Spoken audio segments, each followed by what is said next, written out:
daar in die Kaap was daar 'n regter-president, JP, wat nogal vinnig op die lol was en hy het ook 'n onder onsie of twee gehad met Speedkops. Nou jy het persoonlik die JP geken.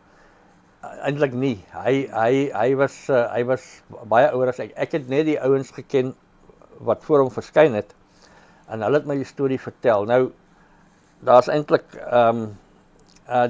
die betrokke regter-president kon 'n Speedkop nie verdra nie. Ek weet nie hoekom nie, want Speedkop is mos eintlik 'n baie nice mens. Ja. En met baie goeie maniere en waardes en hoogs opgevoed en so aan. Ja. So mense verwag dit nou nie van hom nie. Maar die betrokke regter-president kon hulle nie verdra nie. Nee, hy's baie jare al dood. Ons praat nou hier van die vroeë 70er jare. Toe was ek nog op universiteit gewees. In elk geval, wat gebeur is, daar was destyds, en daar is vandag nog 'n ander wet, maar destyds in die Hooggeregshof wet, is daar 'n bepaling dat jy mag nie 'n regter dagvaar sonder toestemming van die regter-president nie. En die rede daarvoor is dat jy wil nie hê dat mense met sottelike griewe die regter dagvaar vir petty goed wat daar geen hoop is op sukses nie, en dan word die regter se tyd nou in beslag geneem deur die nonsens en so aan. As jy ontevrede met sy uitspraak of wat ook al, dis jy doen nie dit nie, dan appeleer jy. Maar in elk geval, so daar's so 'n bepaling in die wet dat jy mag nie die regter dagvaar sonder daar magtiging van die regter-president is nie. En so gebeur dit. Nou dis meestal in siviele sake wat jy regter nou nie mag dagvaar nie, want jy wil hom. So gebeur dit dat die regter-president ry een dag met sy chef Impala daai tyd nog, ry hy op in Adderleystraat, en daarbo in Adderleystraat is daar is nou die kerk daar, die groot kerk is mos daar. Ja. Maar nou en daar's 'n middelmannetjie. Ja. Nou daar aan die bo in Adderleystraat is 'n uitdruklike teken wat sê jy mag nie 'n U-draai maak nie. Jy mag nie 'n U-turn maak nie. Maar die regter-president het nou sy vrou afgelaai daar aan die ander kant van die pad voor Galix of John Orr, wat ook al een van die groot winkels daai destyds. En nou staan sy op die sypaadjie, sy wag nou, hy moet dan nou kom oplaai. Sy het hom nou gebel, hy moet nou kom oplaai. Nou maak hy sy rustig, ten spyte van die teken, maak hy sy U-draai en nou kom hy terug. En soos hy afry langs die pad met sy Impala, stop haar voor Galix of wat ook al die winkel is. Hy het net gestop, toe klop die Speedkop aan sy ruit. Laat sak hy die Impala se ruit. Ja, meneer, u het sopas 'n U-draai daarbo gemaak. Ja, ek weet. Nou meneer, daar's 'n duidelike teken dat u nie daar 'n U-draai mag maak nie. O, ja, ek sal nou ongelukkig vir u 'n dagvaarding moet gee, wat daai tyd iets soos R10 boete was of wat ook al, omdat u nou die verkeersteken verontagsaam het. Kan ek die volle name kry asseblief? En ek sal nou maar nie regter Andy Beyer se naam noem nie, want dit maar in elk geval die regter gee toe sy naam, wat ek nou nie gaan noem, nie. En adres, hy gee dit, die Speedkop skryf alles op, dis nou alles klaar gedoen, sê vir hom, ja meneer, goed, hierdie, skeer hy die papier uit, oorhandig nou die dagvaarding aan hom. Meneer, hierdie is nou 'n kitsdagvaarding, jy kan hierdie R10 of wat ook al dit nou was, kan u nou by die landroskantoor of die polisiekantoor gaan betaal voor daardie datum, indien jy nou nie dit doen nie, dan moet jy in die hof verskyn, op hierdie aanklag van verontagsaming van 'n verkeersteken. En die regter kyk die ou so, hy sê, jy het my nog nie is daar nie plek op daai papier van jou vir beroep nie? Ou kyk, o ja, nee, hier is, ja, wat is die beroep? Hy sê, regter. Hy skryf regter. Nou hierdie is dan nou die regter sê, maar weet jy nie dat die Hooggeregshof wet bepaal dat jy nie 'n dagvaarding aan 'n regter mag uitreik sonder toestemming van die regter-president nie? Hy sê nee, hy het dit nou nie eintlik geweet nie. Hy sê wel, ek lig jou nou in, dit is soos dit is. Maar jy kan nou vertoë rig oor hoekom jy dit wil doen. Ja. Spietkop weet nie wat vertoë is nie. Daar's 'n lang stilte. Die regter sê ek sal in jou guns in aanmerking neem dat jy blykbaar wel vertoë gerig het. En ek oorweeg jou vertoë. En ek is die regter-president. Jou vertoë word geweier. Gaan die venster weer op. Daar staan die Spietkop in die middel van die pad. En daar intussen het die ou antie ingeklim. Daar gaan die regter met sy Impala. Ja, 'n ander storie van 'n regter wat ook nee, dit was nie dieselfde regter nie. Dit was 'n bietjie later geweest. Dit was hier in 1978 rond daar. Toe sit die hof baie maal, die Kaapse Hof het gewoonlik op 'n rondgang gesit in Beaufort Wes of ook in Oudtshoorn. En nou baie maal het die ouens die maandagmôre vroeg ry hulle deur Beaufort Wes toe vir die dis omtrent so 500 km, so dis ver.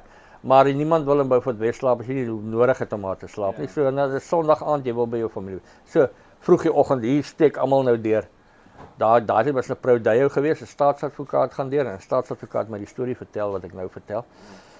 Staatsadvokaat gaan deur, die Proudeyo advokaat gaan deur en die regter kom nou later. Hulle kom in Beaufort Wes aan. Sê die landros nee, ons weet nie van die Hooggeregshof wat hierdie week hier sit nie. Hulle sê nee, maar die beskuldigde is oorgeplaas na die rondgaande hof in Beaufort Wes. Hulle sê nee, kan nie wees nie, want die streekhof sit op die oomblik hier en die landroshof natuurlik, nou sê 2 howe in Beaufort Wes. So nee, kan nie wees nie. So begin hulle rondbel. Die beskuldigde ergste van alles nog uit op Borghok. En hy's ook nie daar nie. So toe besef hulle iets nie lekker nie. Intussen daag die regter en sy klerk toe daarop. Die tolk het saam met die staatsadvokaat gery. En toe vind hulle uit nee man, dis 'n Beaufort Wes saak. Maar hy's nie oorgeplaas Beaufort Wes toe na die Hooggeregshof toe nie, hy's oorgeplaas Oudtshoorn toe. Yes, in daardie tyd was dit nou die tyd van die petrolbesparing en goed geweest. As jy daai tyd was die maksimum spoed wat jy mag gery het op die oop pad was 80 km/h en in die dorp was dit 50 km/h.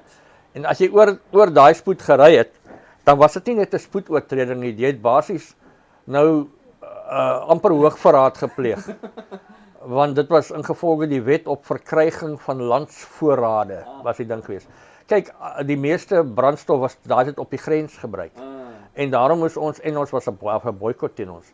So die civies soos ons moes petrol bespaar het sodat daar meer brandstof op die grens kan wees vir die tanks en Land Rovers en goed wat hulle daar nodig gehad het. So eintlik as jy te vinnig hier ry, veroorsaak jy dat mense op die grens doodgaan. So dis iets verskrikliks ernstigs wat jy nou doen. Ja, nee, kyk, dit is vreeslik ernstig. Dit is regtig, jy het verskriklike boetes vir daai tyd gekry en tronk gekry as jy nou en jy mag ook nie petrol vervoer het en so. Dit is baie ernstig geweest. In elk geval die regter sê vir die staatsadvokaat, luister, spring in jou kar en jaag vir al wat jy werd is om by Oudtshoorn te kom voor daai man loop, want as daai man nou daar kom en hy wil nou hof toe kom en hy sien en hulle sê vir hom nee, hier is niemand van die Hooggeregshof nie, dan gaan hy loop. Ja. Dan se hele week se hof saak in sy glorie, dan moet hom nou gaan soek as hom nie kan in elk geval. Hy sê vir die staatsadvokaat jaag. En hy sê dan vir die Proudeyo advokaat en jy ook ry agterna. Staatsadvokaat kry die hofreg sê hulle moenie loop nie en jy prodei jou advokaat, konsulteer met jou kliënt, maak seker hy's daar en as hy reeds geloop het, sorg dat jy hom gaan haal by sy huis of waar hy ook al is. Ja. Maar hy bly eintlik in hy kom van Beaufort West af. So hy gaan nou Ja, hy gaan nou terugkom Beaufort West toe en jy gaan hom so jaag die staatsadvokaat met sy GG kar, hy in die tolk. Ja, hulle nou deur en net daarvoor, dis omtrent so 160 km Oudtshoorn toe. Net af, hulle nou ry deur Meyringspoort. Net voor Meyringspoort. Nee, toe sit die speedkop nou daar. Nou wag hy. Hy wag nou vir enigiemand daar verbykom, hy agter die bosse ingetrek en onder 'n koelteboom. En nou gaan hy die manne toesluit as hulle te vinnig ry ook en so. Ook nie lankie hier slaan die staatsadvokaat se GG die Trevelo se lyne ver oor die spoed. Speedkop spring in die pad, stop hom en al staatsadvokaat sê man, kyk, hier is 'n storie en hy vertel 'n hele storie.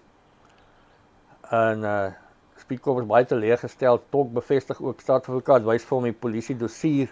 Dit is deurslaggewend, want Speedkop wat 'n dossier sien weet, hierso's dis genuine. Ja. So hy sê toe teesinnig vir die staatsadvokaat, okay, ry dan nou tog maar. Jesus, hy het ook net weer lekker gesit en vir hom 'n lekker koppietjie koffie geskink en van toe slaan hy Prodeo advokaat. Slaan hy die lyne. Spring op koffie oor die kar se bonnet. 'n keer voor Prodeo advokaat verduidelik. Hy's nou net op pad. Hy moet nou hierdie ou gaan keer dat hy nie wegloop nie, hierdie beskuldigde in 'n lang storie. En hy moet nou en die regter het hom gestuur en so aan. Baie teesinnig. Wil die speedkop nog maar voor die speedkop hom laat gaan sê hierdie Prodeo advokaat, ek wil net vir jou waarsku. Jy gaan 'n ou in 'n swart Mercedes kom. En hy gaan vir jou sê hy's die regter. Moet hom nie glo nie, hy's 'n deurtrapte skelm. Hy is die ou wat al hierdie moeilikheid vir ons veroorsaak het, want hy het na die verkeerde hof toe gegaan in Beaufort West. En hy is 'n groot skelm en hy gaan vir jou probeer oortuig hy is die regter. Jy moet hom nie glo nie. En so is hy daar weg. Hulle vertel vir my, hulle sit later, is laatmiddag, toe is die regter nog nie daar nie. Na ruk toe daag die regter se klerk op. En sy's heel flustered. Hulle sê, waar is die regter? Sy sê nee, die regter 'n bietjie gat lê.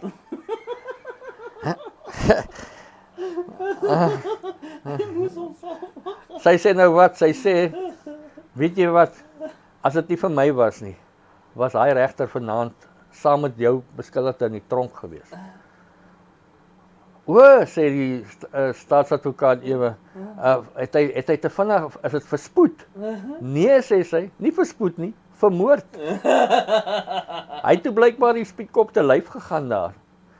En noodloos om te sê, sy het toe die ding gekeer en so aan, noodloos om te, en die speedkop wil nie luister nie, né? Nee, want hy is nou onder die indruk. Nee, hy het maar nou gesê, advokaat het hom gesê, dis die skelm en hy net want hy het nou alreeds toe die Prodeo advokaat daar kom, het hy al vir hom gesê, die storie het ek nou al gehoor, moet nou net nie weer. En toe die regter natuurlik daar kom, ons weet nou nie presies wat gebeur het nie, maar toe die regter daar kom, toe was dit nou net die finale strooi, toe wil hy en maar nou vertel hulle vir my van daai tyd af, kan jy maar ry daai pad. Daar gaan nie meer speed traps daar wees nie. Daar's nooit weer speed traps daarna gewees op daai pad nie. Ek weet nie of hy speedkop nog lewe nie. So wat ook al daar gebeur het tussen die regter en die speedkop, dit was groot stories. Ja, nee, dit is dit baie gevaarlik om 'n speed trap daar op te sit. Ja. Dit is so. Regters is ook maar mense.